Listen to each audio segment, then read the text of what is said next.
A nossa pergunta é: quais são as suas perspectivas para uma mídia e educação em relação às questões étnico-raciais, gênero, classe, sexualidade, no contexto de movimentos de escola sem partido e essas outras questões de censura a museus e essas coisas?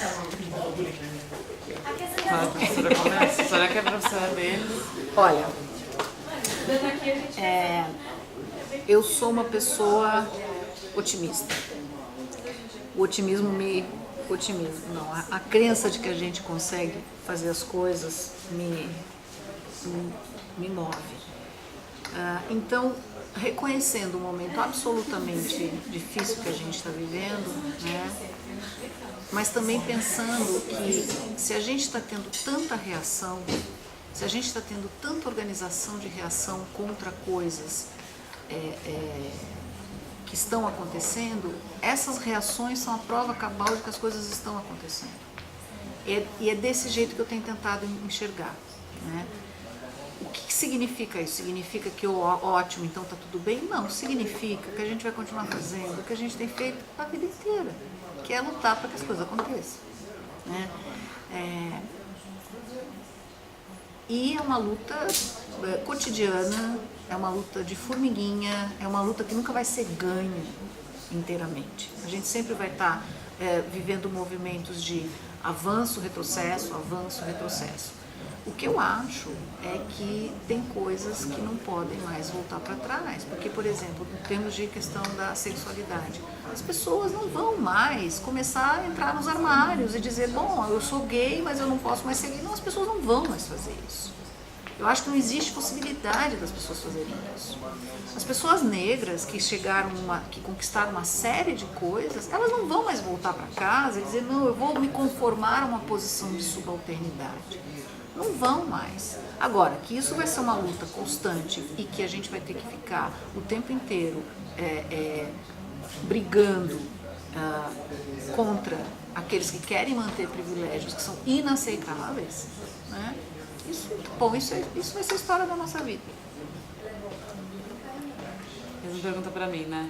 Olha, eu acho que o que está acontecendo com essa questão de cerceamento da arte é muito diferente de quando as minorias sociais reclamam quanto a uma representatividade injusta com relação a uma representação feita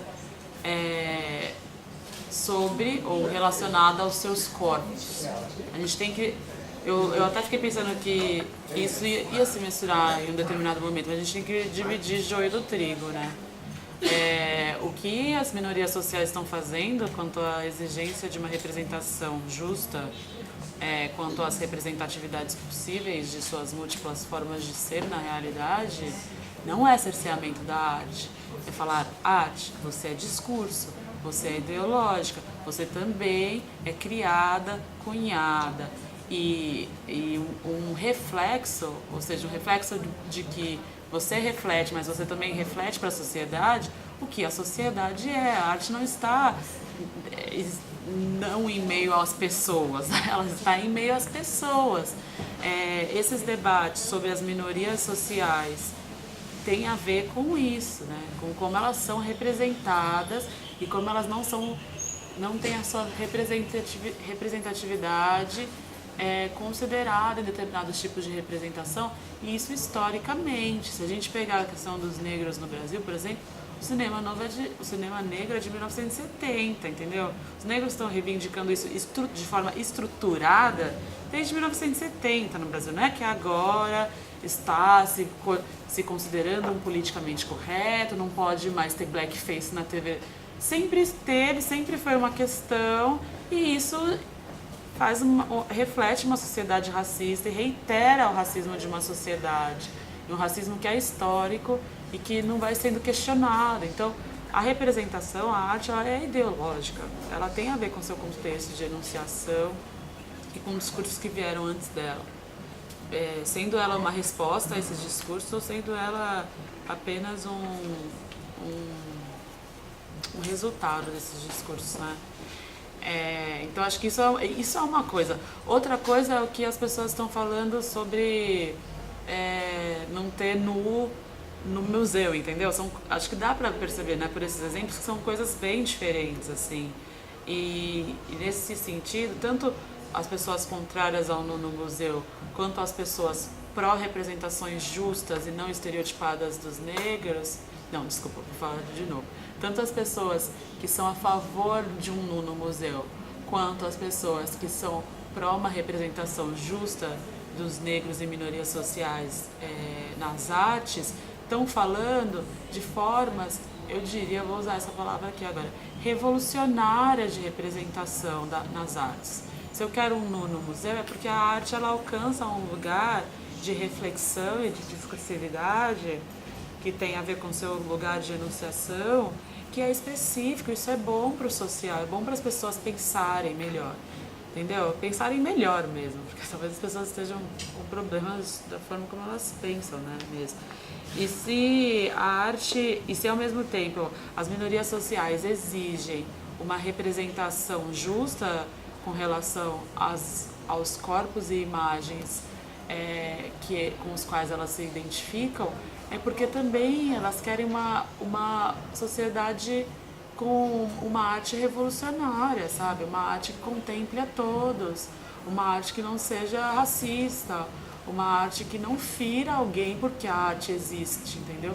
Fira a dignidade daquela pessoa ou insulte alguém. A arte ela está intimamente ligada com a realidade, né? A representação, no caso, acho que mais ainda, ela interfere no real, ela media o real, ela cria real.